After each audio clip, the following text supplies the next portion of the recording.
नमस्कार दोस्तों, आइए सुनते हैं शरत चंद्र चट्टोपाध्याय के द्वारा लिखा उपन्यास देवदास का भाग 2। पानी में डूबने से मनुष्य जिस प्रकार जमीन को पकड़ लेता है और फिर किसी भांति छोड़ना नहीं चाहता, ठीक उसी भांति पार्वती ने अज्ञातवश देवदास के दोनों पांवों को पकड़ रखा था। उसके मुख की ओर देखकर पार्वती ने कहा, मैं कुछ नहीं जानना चाहती हूँ देवदादा। पत्तो, क्या माता पिता की अवज्ञा करें? दोष क्या है? तब तुम कहाँ रहोगी? पार्वती ने रोते रोते कहा, तुम्हारे चरणों में। फिर दोनों व्यक्ति स्तब्ध बैठे रहे। घड़ी में 4 बज गए। ग्रीष्मकाल की रात थी। थोड़ी ही देर में भोर होता हुआ जानकर देवदास ने पार्वती का हाथ पकड़कर कहा, चलो तुम्हें घर पहुंचा आवें। मेरे साथ चलोगे? हानि क्या है? यदि बदनामी होगी तो कुछ उपाय भी निकल आएगा। तब चलो। दोनों धीरे धीरे बाहर चले गए। दूसरे दिन पिता के साथ देवदास की थोड़ी देर के लिए कुछ बातचीत हुई। पिता ने उससे कहा, तुम सदा से मुझे जलाते आ रहे हो। जितने दिन इस संसार में जीवित रहूंगा उतने दिन यूं ही जलाते रहोगे। तुम्हारे मुंह से ऐसी बात का निकलना कोई आश्चर्य नहीं है। देवदास चुपचाप मुंह नीचे किए हुए बैठे रहे। पिता ने पूछा, मुझे इससे कोई संबंध नहीं है। जो इच्छा हो तुम अपनी माँ से मिलकर करो। देवदास की माँ ने इस बात को सुनकर कहा, अरे, क्या यह भी नौबत मुझे ही देखनी पड़ी थी? उसी दिन देवदास माल असबाब बांधकर कलकत्ता चले गए। पार्वती उदासीन भाव से कुछ सूखी हंसी हंसकर चुप रह गई। पिछली रात की बात को उसने किसी से नहीं जताया। दिन चढ़ने पर मनोरमा आकर बैठी तो कहा, पत्तो, सुना है कि देवदास चले गए? हाँ। तब तुमने क्या सोचा है? उपाय की बात वह स्वयं नहीं जानती थी, फिर दूसरे से क्या कहेगी। आज कई दिनों से वो बराबर इसी बात को सोचती रही है, किंतु किसी प्रकार वह स्थिर नहीं रह सकी कि उसकी आशा कितनी और निराशा कितनी है। जब मनुष्य ऐसे दुख के समय में आशा निराशा का किनारा नहीं देखता तो उसके दुर्बल हृदय में बड़े भय से आशा का पल्ला पकड़ता है, जिसमें उसका मंगल रहता है। उसी बात की आशा करता है। इच्छा और अनिच्छा से उसी और नितांत उत्सुक नयन से देखता रहता है। पार्वती को अपनी इस दशा में यह पूरी आशा थी कि कल रात को व्यापार के कारण वो निश्चय ही विफल मनोरथ ना होगी। विफल होने पर उसकी अवस्था क्या होगी, यह उसके ध्यान के बाहर की बात है। इसी से सोचती थी, देवदास फिर आएंगे, फिर मुझे बुलाकर कहेंगे, पत्तो, तुम्हें मैं शक्ति रहते किसी दूसरे के हाथ में नहीं जाने दूंगा। किंतु 2 दिन बाद पार्वती ने निम्नलिखित पत्र आया। पार्वती, आज 2 दिन से बराबर तुम्हारी बातें सोच रहा हूँ। माता पिता की भी यह इच्छा नहीं है कि तुम्हारे साथ मेरा विवाह हो। तुमको सुखी करने में उन लोगों को ऐसी कठिन वेदना पहुंचानी होगी जो मुझसे नहीं हो सकती। अतएव उनके विरुद्ध यह काम कर कैसे सकता हूँ। तुम्हें संभवतः अब आगे पत्र लिख सकूंगा, इसीलिए इस पत्र में सब बातें खोलकर लिखता हूँ। तुम्हारा घराना नीच है। कन्या बेचने और खरीदने वाले घर की लड़की माँ किसी भी घर में नहीं ला सकती। फिर घर के पास भी तुम्हारा कुटुंब ठहरा, यह भी उनके मत से ठीक नहीं है। रही बाबूजी की बात, वह तो तुम जानती ही हो। उस रात की बात सोचकर मुझे बहुत ही दुख होता है। तुम्हारी जैसी अभिमानिनी लड़की ने वह काम कितनी बड़ी व्यथा पाने पर किया होगा, यह मैं अच्छी तरह जानता हूँ। और भी एक बात है, तुमको मैंने कभी हंसवार नहीं किया है। यह बात मेरे मन में नहीं उठती। आज भी तुम्हारे लिए मेरे हृदय में कुछ अत्यधिक क्लेश नहीं है। केवल इसी का मुझे दुख है कि तुम मेरे लिए कष्ट पा रही हो। मुझे भूल जाने की चेष्टा करो। यही मेरा आंतरिक आशीर्वाद है कि तुम इसमें सफल हो। देवदास। जब तक देवदास ने वो पत्र डाकघर में नहीं छोड़ा था तब तक केवल एक बात सोचते रहे, किंतु पत्र रवाना करने के बाद ही दूसरी बात सोचने लगे। हाथ का ढेला फेंककर वे एकाएक उसी ओर देखते रहे। किसी अनिष्ट की आशंका उसके मन में धीरे धीरे उठने लगी थी।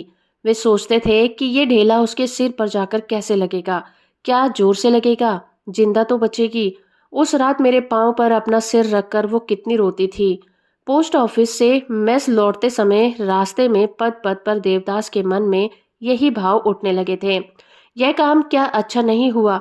और सबसे बड़ी बात, देवदास ये सोचते थे कि क्या पार्वती में जब कोई दोष नहीं है तो फिर माता पिता क्यों निषेध करते हैं। उम्र बढ़ने के साथ और कलकत्ता निवास में उन्होंने एक बात सीखी थी कि केवल लोगों को दिखाने के लिए कुल मर्यादा और एक शूद्र विचार के ऊपर होकर निरर्थक एक प्राण का नाश करना ठीक नहीं है।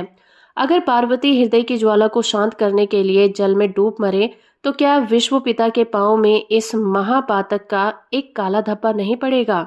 मेस में आकर देवदास अपनी चारपाई पर पड़ रहे। आजकल वे एक मेस में रहते थे।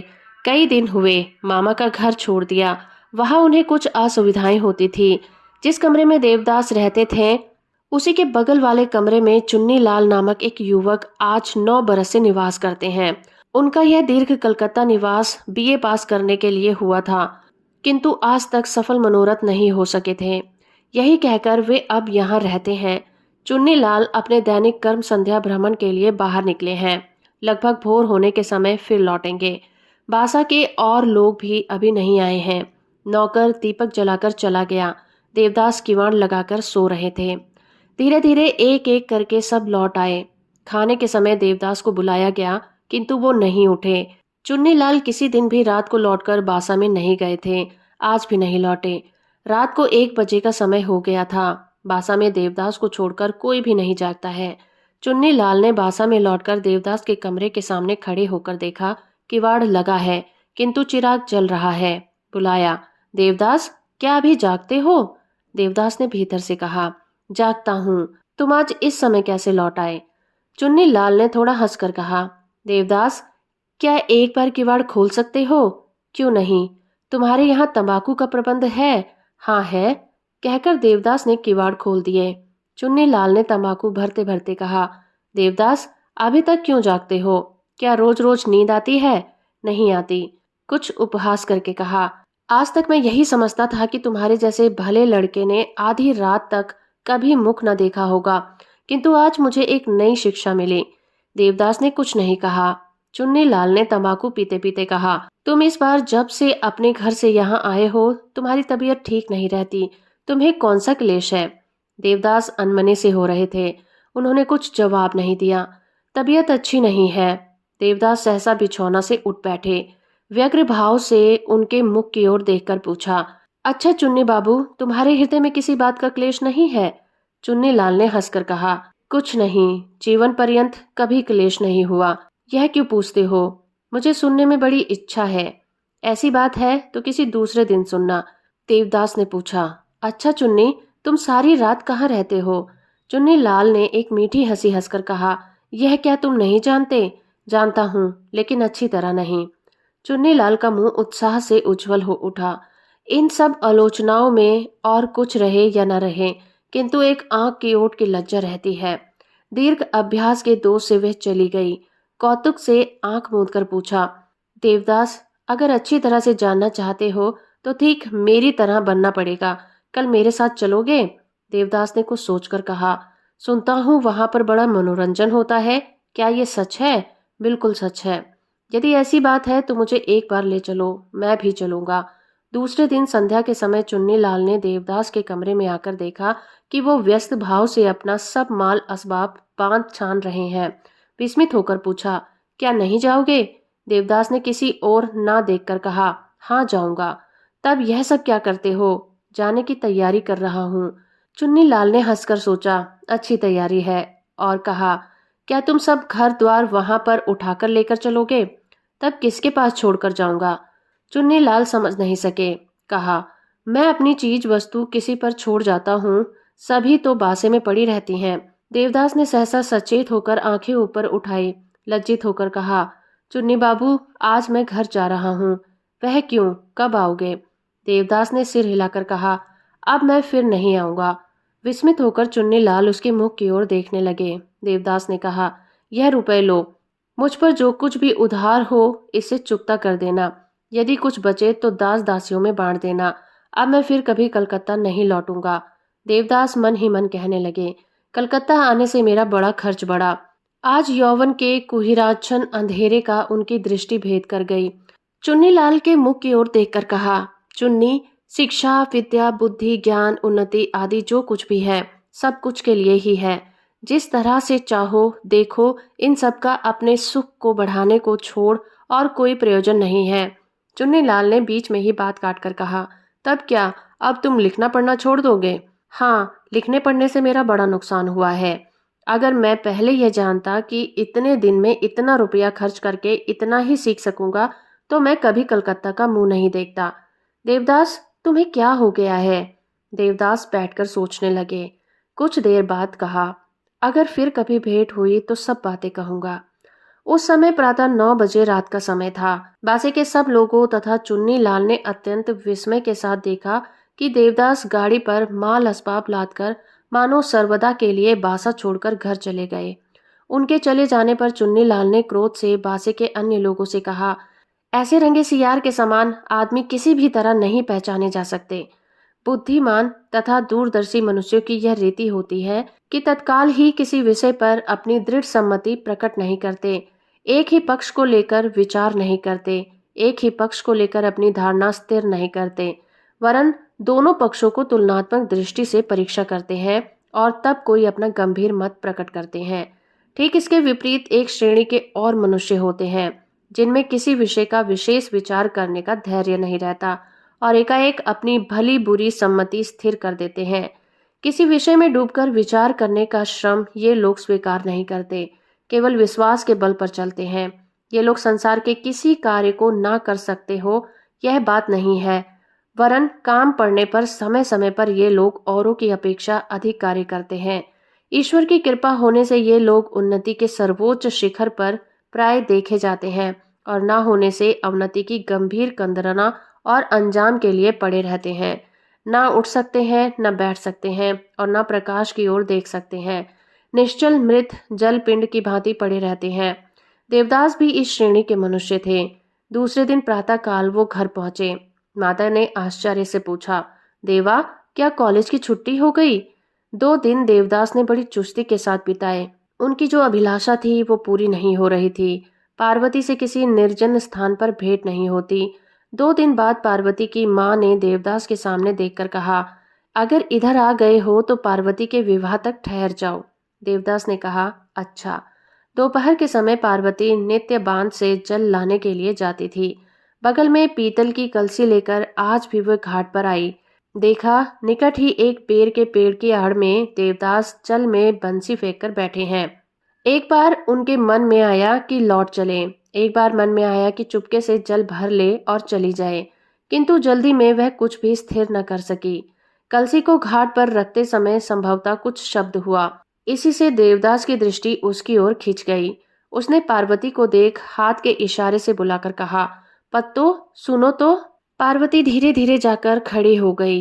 देवदास एक बार मुख उठाकर फिर बहुत देर तक शून्य दृष्टि से जल की ओर देखते रहे। पार्वती ने कहा, देवदादा, मुझे कुछ कहते हो? देवदास ने किसी ओर देखकर कहा, बैठो। पार्वती बैठी नहीं, सिर नीचा किए खड़ी रही। किंतु जब कुछ देर तक कोई बातचीत नहीं हुई तो पार्वती ने धीरे धीरे एक एक पांव घाट की ओर बढ़ाना आरंभ कर दिया। देवदास ने एक बार सिर उठाकर उसकी ओर देखा, फिर जल की ओर देखकर कहा, सुनो। पार्वती लौट आई, किंतु फिर देवदास ने कोई बात नहीं कही। ये देखकर वो लौट गई। देवदास निस्तब्ध बैठे रहे। थोड़ी देर बाद उन्होंने फिर देखा, पार्वती जल लेकर जाने की तैयारी कर रही है। यह देख वो हंसी हटाकर घाट के ऊपर आ खड़े हुए। मैं आया हूँ। पार्वती ने केवल खड़ा रख दिया, कुछ बोली नहीं। पार्वती को चुपचाप खड़ी रही। अंत में अत्यंत मीठे स्वर में पूछा, क्यों? तुमने लिखा नहीं था? नहीं। यह क्या पत्तो, उस रात की बात भूल गई? नहीं, किंतु उस बात से अब काम ही क्या है? उसका कंठ स्वर स्थिर किंतु रूखा था। देवदास उसका मर्म नहीं जान सके। कहा, मुझे क्षमा करो, मैं तब इतना नहीं समझ सका था। चुप रहो, ये सब बातें मुझे नहीं सुहाती। मैं जिस तरह से होगा माँ बाप को राजी करूंगा, सिर्फ तुम। पार्वती ने देवदास के मुंह की ओर एक बार तीखी नजर से देखकर कहा, तुम्हारे ही माँ बाप हैं, मेरे नहीं। क्या उनकी इच्छा अनिच्छा से मुझे कोई प्रयोजन नहीं है? देवदास ने लज्जित होकर कहा, क्यों नहीं है पत्तो, पर वे लोग तो राजी हैं, सिर्फ तुम कैसे जानते हो कि वो लोग राजी हैं? वो बिल्कुल राजी नहीं है। देवदास ने हंसने की व्यर्थ ही चेष्टा करके कहा, अरे नहीं, वे लोग राजी हैं, यह मैं अच्छी तरह से जानता हूँ, सिर्फ तुम। पार्वती ने बीच में ही बात काटकर तीव्र कंठ से कहा, सिर्फ मैं तुम्हारे साथ? छी छी। पलक मारते देवदास की दोनों आंखें अग्नि की तरह जल उठी। उसने अवरुद्ध कंठ से कहा, पार्वती, क्या मुझे भूल गई? पहले पार्वती भी कुछ चंचल हो उठी, परंतु दूसरे ही क्षण आत्मसंवरण कर शांत और कठिन स्वर से उत्तर दिया, नहीं भूलूंगी क्यों। लड़कपन से ही तुमको देखती आई हूँ, होश संभाला तभी से तुमसे डरती हूँ। क्या उसी डर को तुम दिखाने आए हो? पर क्या मुझे तुम नहीं पहचानते? यह कहकर वो निर्भीक दोनों आंखों को उठाकर देवदास के सामने खड़ी हो गई। पहले देवदास के मुंह से कोई बात नहीं निकली। फिर कहा, सर्वदा मुझसे तुम डरती आई हो और कुछ नहीं।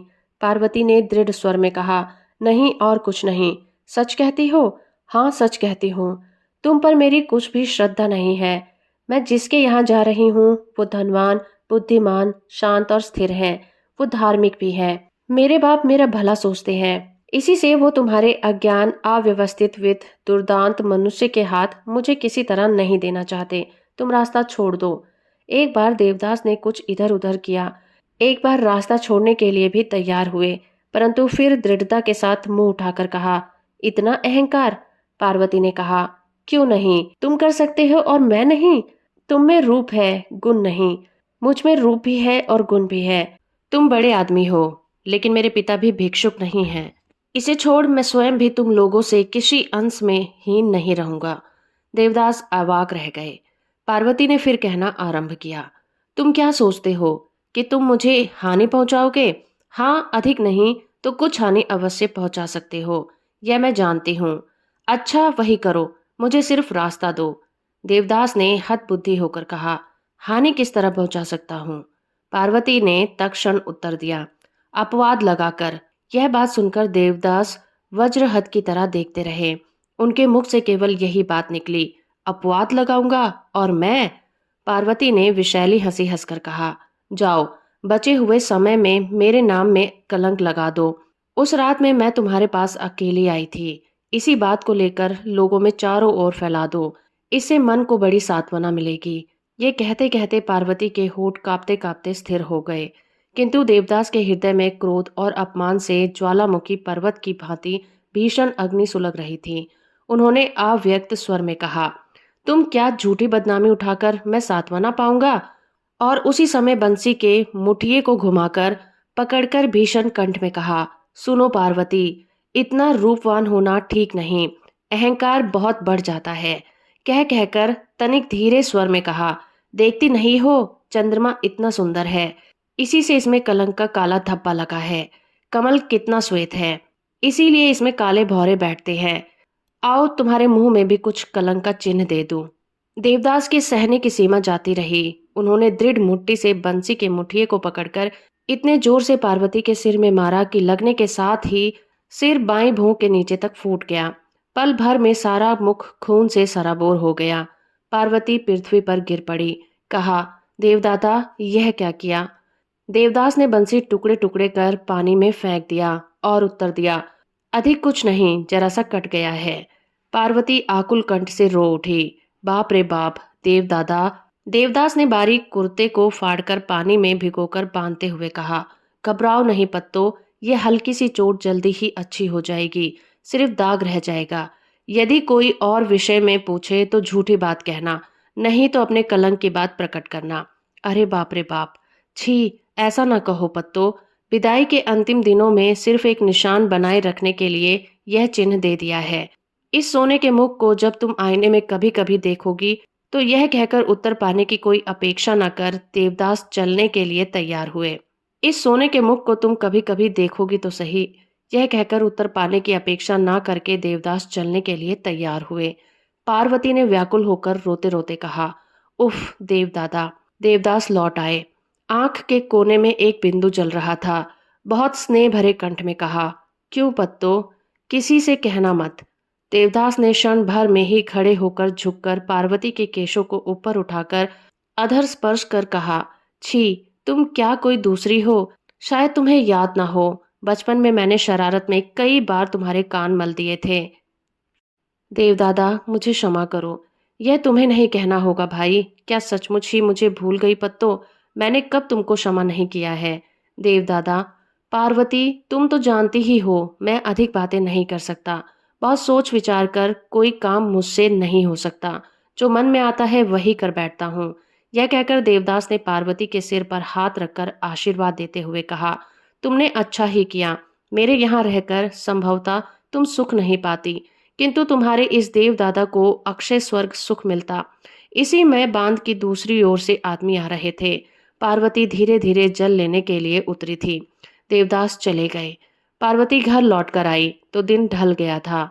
दादी ने उसे देखकर कहा, पत्तो, क्या पोखर खन में पानी लाती हो? किंतु उसके मुख की बात मुख में रह गई। पार्वती के मुख की ओर देखते हुए चिल्ला उठी, बाप रे बाप, यह क्या हुआ? घाव में अब भी खून बह रहा था। कपड़े का टुकड़ा प्राय खून से तर हो गया था। रोते रोते कहा, बाप रे बाप, तेरा ब्याह है पत्तो। पत्तो ने सहज भाव से उत्तर दिया। घाट पर पांव फिसल जाने से सिर के बल ईंट पर गिर पड़ी थी, जिससे कुछ चोट आ गई है। इसके बाद सब मिलकर उसे देखने लगे। देवदास ने सच कहा था, आघात अधिक दिन नहीं है। 4-5 दिनों में ही वो सूख गया। इसी भांति 8-10 दिन बीत गए। फिर एक दिन रात के समय हाथी पोता गांव के जमींदार भुवन मोहन चौधरी वर बनकर विवाह करने के लिए आए। उत्सव बड़ा तड़क भड़क के साथ नहीं मनाया गया। भुवन बाबू नासमझ आदमी नहीं थे। इस प्रौढ़वस्था में दूसरा विवाह करने के समय छोकरा बनकर आना ठीक नहीं था। वर की उम्र 40 वर्ष नहीं, कुछ ऊपर ही है। गौरव वर्ण और मोटा सा थुलथुला शरीर है। कच्ची पक्की मूछें मिलाकर खिचड़ी हो रही थी और सिर पर अगला भाग सफाचट हो रहा था। वर को देखकर कोई हंसा और कोई चुप ही रहा। भुवन बाबू शांत गंभीर मुख से किसी अपराधी की भांति विवाह मंडप में आकर खड़े हो गए। कोहबर में स्त्रियों ने उनके साथ हंसी मजाक नहीं किया, कारण ऐसे विग्र गंभीर मनुष्य के साथ हंसी करने का किसी को साहस नहीं हुआ। शुभ दृष्टि के समय पार्वती किचकिचाकर देखती रही। होठ कोण में थोड़ी हंसी की रेखा भी थी। भुवन बाबू ने छोटे बच्चों की तरह दृष्टि नीचे कर ली। गांव की स्त्रियां खिलखिलाकर हंस रही थी। चक्रवर्ती महाशय इधर उधर दौड़ धूप कर रहे थे। प्रवीण जमाता को पाकर वे कुछ व्यस्त से हो उठे। जमींदार नारायण मुखोपाध्याय आज कन्या पक्ष के सब करता धरता थे। वे पक्के प्रबंध करता थे। किसी भी तरह की त्रुटि नहीं होने पाई। शुभ कर्म भली भांति समाप्त हो गया। दूसरे दिन प्रातःकाल चौधरी महाशय ने एक बॉक्स गहना भरकर निकालकर रख दिया। ये सब गहने पार्वती के शरीर में जगमगा उठे। माता ने उसे देख आंचल से आंख का आंसू पोंछा। पास ही जमींदारिन खड़ी थी। उन्होंने स्नेह तिरस्कार करके कहा, आज आंख का आंसू बहाकर अशुभ ना करो। संध्या के कुछ पहले मनोरमा ने पार्वती को एक निर्जन घर में ले जाकर आशीर्वाद दिया। कहा, जो हुआ अच्छा ही हुआ।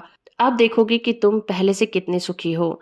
पार्वती ने थोड़ा हंसकर कहा, हाँ होंगी। जम के साथ साथ कल थोड़ा परिचय हुआ है ना, यह कैसी बात, समय पर सब देख लोगी। मनोरमा ने बात को दूसरी ओर घुमाकर कहा, यदि तुम्हारी इच्छा हो तो एक बार देवदास को इस सोने की प्रतिमा को दिखाकर लाऊं। पार्वती चमक उठी, ला सकती हो बहन, क्या एक बार बुलाकर नहीं ला सकती? मनोरमा का कंठ स्वर सिहर उठा। क्यों पत्तो? पार्वती ने हाथ का कड़ा घुमाकर अनमने भाव से कहा, एक बार उसके पांव की धूल को सिर पर चढ़ाऊंगी। आज जाऊंगी ना? मनोरमा ने पार्वती को छाती से लगा लिया। फिर दोनों बहुत देर तक रोती रही। संध्या हो गई, अंधकार बढ़ गया। दादी ने द्वार ठेलकर बाहर से ही कहा, ओ पत्तो, ओ मन्नो, तुम लोग जरा बाहर आना बहन। उसी रात पार्वती स्वामी के घर चली गई और देवदास, उन्होंने उस दिन कोलकाता के ईडन गार्डन की एक बेंच पर बैठे बैठे सारी रात बिता दी। उन्हें अत्यंत क्लेश अथवा मार्मिक वेदना हुई हो, यह बात नहीं है। उनके हृदय में न जाने कैसा एक शिथिल उदासीन भाव धीरे धीरे जमा हो रहा था। निद्रित अवस्था में हठात शरीर के किसी एक अंग में पक्षपात हो जाने से, नींद टूटने पर जैसे उसके ऊपर ढूंढने पर भी अपना कोई अधिकार नहीं पाने से विस्मित और स्तंभित मन को ठीक नहीं कर पाते, क्योंकि उसका आजन्म का साथी, सर्वदा का विश्वासी अंग और उसके आह्वान का कोई प्रत्युत्तर नहीं देता। धीरे धीरे समझ आती है और धीरे धीरे ज्ञान उत्पन्न होता है कि अब उस पर अपना कोई अधिकार नहीं है। देवदास भी ठीक उसी भांति धीरे धीरे समझ रहे थे कि समय और संसार में अकस्मात पक्षाघात होने से वे उसमें सर्वदा के लिए विलग हो गए हैं। अब उसके ऊपर मिथ्या क्रोध और अभिमान करके कुछ नहीं किया जा सकता। अधिक अधिकार की बात सोचने से भी भारी भूल होगी। उस समय सूर्योदय हो रहा था। देवदास ने खड़े होकर सोचा, कहाँ चलूं? हठात स्मरण हुआ कि कलकत्ता के उसी मेस में वहां पर चुन्नी लाल है। देवदास उसी ओर चलने लगे।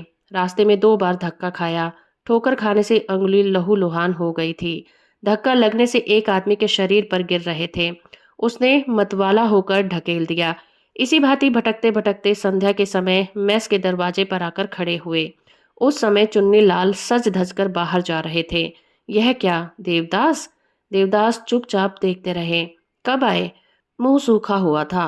नहाना खाना क्या अब तक कुछ नहीं हुआ? देवदास रास्ते में ही बैठ गए। चुन्नी लाल हाथ पकड़कर भीतर ले गए। अपनी शैया पर बैठकर शांत करके पूछा, क्या मामला है देवदास? कल मकान से आया हूँ। कल सारे दिन कहाँ थे? रात में कहाँ थे? ईडन गार्डन में। पागल तो नहीं हो? क्या हुआ है तुम्हें? सुनकर क्या करोगे? कहो ना। अभी खाओ पियो। नहीं, कहो अभी खाओ पियो। तुम्हारा सामान कहाँ है? कुछ भी साथ नहीं लाया हूँ। अच्छा रहने दो, अभी चलकर खाओ पियो। तब चुन्नी लाल ने जोर देकर खिलाया पिलाया। सैया पर सोने का आदेश देकर दरवाजा बंद करते कहा, अभी थोड़ा सोने की चेष्टा करो, मैं रात को आकर तुम्हें उठाऊंगा। यह कहकर वे उस समय तक के लिए चल दिए। रात को 10 बजे उन्होंने लौटकर देखा कि देवदास उनके बिछौने पर गाढ़ी नींद में सो रहे हैं। उन्हें जगाया नहीं। एक कंबल ओढ़कर नीचे चटाई पर सो रहे। रात भर देवदास की नींद नहीं टूटी और प्रातःकाल में भी वो सोते रहे। 10 बजे उठकर बैठ गए। पूछा, चुन्नी बाबू कब आए? अभी आया हूँ। तुम्हें किसी तरह का कष्ट तो नहीं हुआ? कुछ भी नहीं हुआ। देवदास ने कुछ देर तक उनके मुख की ओर देखकर कहा, चुन्नी बाबू मेरे पास कुछ नहीं है, क्या तुम मुझे आश्रय दोगे? चुन्नी लाल कुछ हंसे। वे जानते थे कि देवदास के पिता बड़े धनवान व्यक्ति हैं। इसी से हंसकर कहा, मैं आश्रय दूंगा? अच्छी बात है। तुम्हारी जितने दिन इच्छा हो यहाँ पर रहो, कोई चिंता नहीं। चुन्नी बाबू तुम्हारी आमदनी कितनी है? भाई मेरी आमदनी मामूली है। मकान पर कुछ जमींदारी है, उसे भाई साहब को सौंपकर मैं यहाँ रहता हूँ। वे हर महीने 70 रुपए के हिसाब से भेज देते हैं। इतने में तुम्हारा और मेरा खर्चा आराम से चल जाएगा। तुम मकान क्यों नहीं चाहते? चुन्नी लाल ने उधर मुंह फिराकर कहा, बहुत सी बातें हैं। देवदास ने और कुछ नहीं पूछा। इसके बाद दोनों भोजन आदि समाप्त करके फिर कमरे में आकर बैठ गए। चुन्नी लाल ने पूछा, देवदास क्या बाप के साथ कुछ झगड़ा हो गया है? नहीं। और किसी के साथ? देवदास ने उसी भांति जवाब दिया, नहीं। इसके बाद चुन्नी लाल को दूसरी बात का स्मरण आया। कहा, ओहो तुम्हारा तो अभी ब्याह नहीं हुआ है। थोड़ी ही देर में चुन्नी लाल ने देखा कि देवदास सो गए। इसी तरह सोते सोते 2 दिन और बीत गए। तीसरे दिन प्रातःकाल देवदास स्वस्थ होकर बैठे थे। मुख से ऐसा जान पड़ता था कि मानो वो घनी छाया कुछ हद तक हट गई हो। चुन्नी लाल ने पूछा, आज तबीयत कैसी है? पहले से बहुत अच्छी है। अच्छा चुन्नी बाबू, रात में तुम कहाँ जाते हो? आज चुन्नी लाल ने लज्जित होकर कहा, हाँ मैं जाता हूँ, पर उसकी कौन बात है। अच्छा आज कॉलेज जाओगे ना? नहीं, पढ़ना छोड़ दिया। चुन्नी लाल चुप ही रहे। देवदास ने फिर पूछा, कहाँ?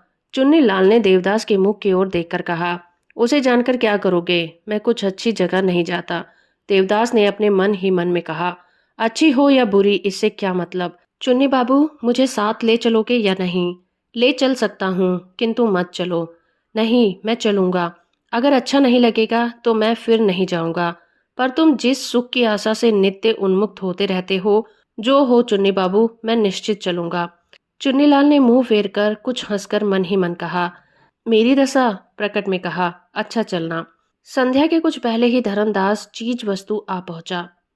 देवदास को देखकर रोते रोते कहा, देवदास आज 3-4 दिन हुए, माँ कितना रो रही है। क्यों रोती है? बिना किसी से कहे सुने एकाएक चले आए। एक पत्र बाहर निकालकर हाथ में देकर कहा, माँ की चिट्ठी है। चुन्नी लाल भीतर ही भीतर खबर जानने के लिए उत्सुक भाव से देख रहे थे। देवदास ने पत्र पढ़कर रख दिया। माँ ने घर पर आने के लिए बड़े अनुरोध के साथ बुलाया है।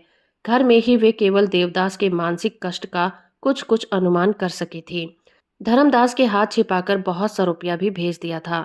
धर्मदास ने वह सब देवदास के हाथ में देकर कहा, देवदास घर चलो, मैं नहीं जाऊंगा, तुम लौट जाओ। रात में दोनों मित्र सज धज के बाहर निकले। देवदास की इन सब की ओर प्रवृत्ति नहीं थी, किंतु चुन्नीलाल साधारण पोशाक पहनकर बाहर चलने को राजी नहीं हुए। रात के 9 बजे एक किराए की गाड़ी चितपुर के एक 2 तल्ले मकान के सामने आकर खड़ी हुई। चुन्नीलाल देवदास का हाथ पकड़े हुए भीतर चले गए। गृह स्वामी का नाम चंद्र स्वामी है। उन्होंने आकर अभ्यर्थना की। इस समय देवदास का सारा शरीर जल उठा। वे इधर कई दिनों से अपनी अज्ञानता में नारी देह की छाया के ऊपर भी विद्वेष करने लगे थे। यह सब वह स्वयं नहीं जानते थे। चंद्रमुखी को देखते ही हृदय की संचित घृणा दावा नल की भांति प्रज्वलित हो उठी थी। चुन्नीलाल के मुख की ओर देखकर भौं चढ़ाकर कहा, चुन्नीलाल, यह किस मनहूस जगह में ले आए हो? उनके तीव्र कंठ और आंख की दृष्टि देखकर चंद्रमुखी और चुन्नीलाल दोनों ही हतबुद्धि से हो गए।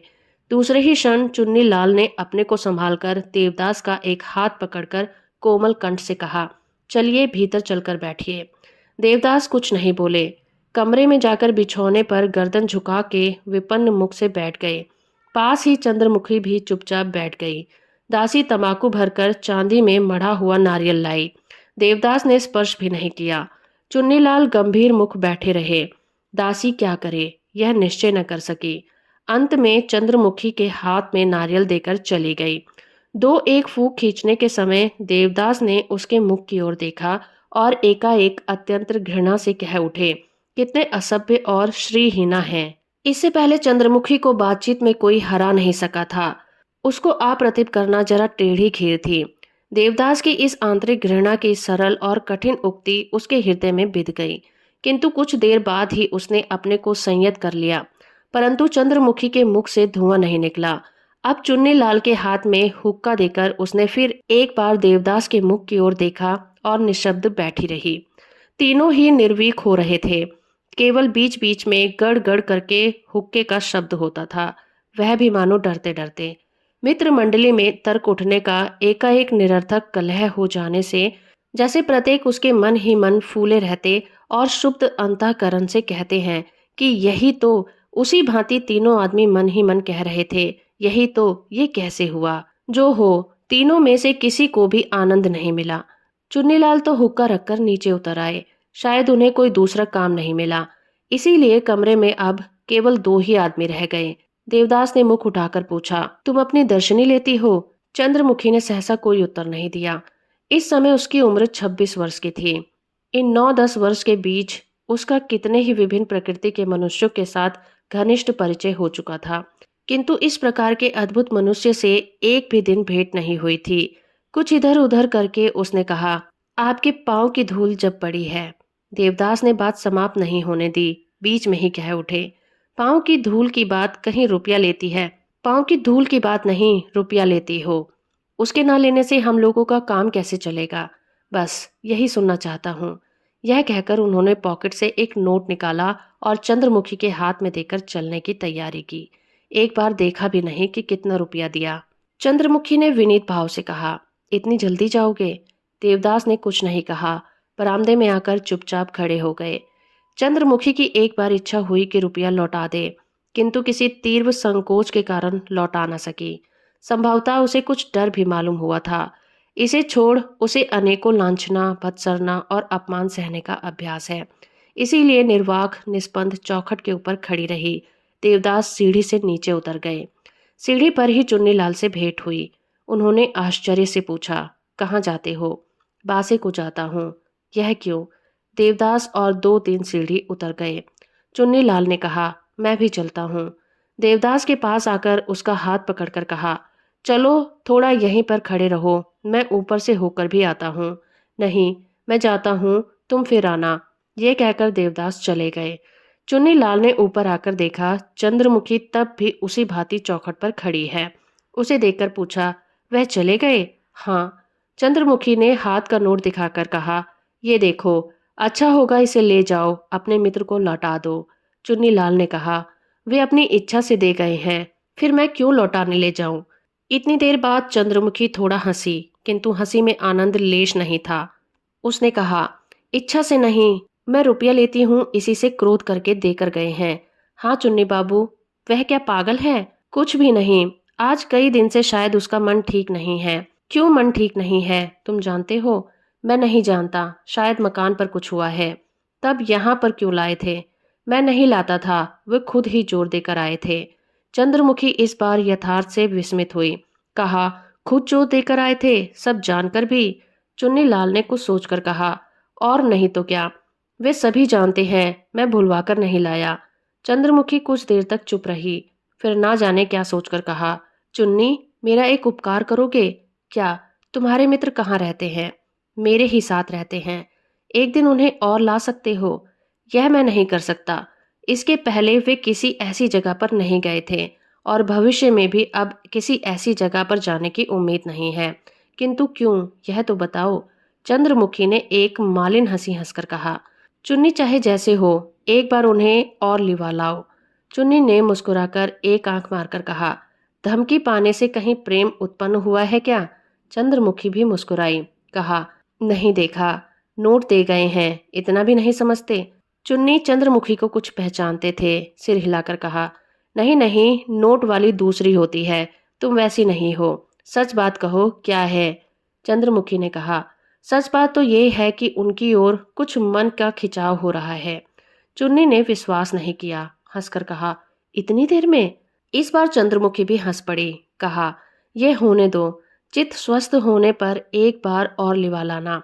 फिर एक बार देखूंगी, लिवा लाओगे ना? कह नहीं सकता, मेरे सिर की सौगंध है। अच्छा, कोशिश करूंगा।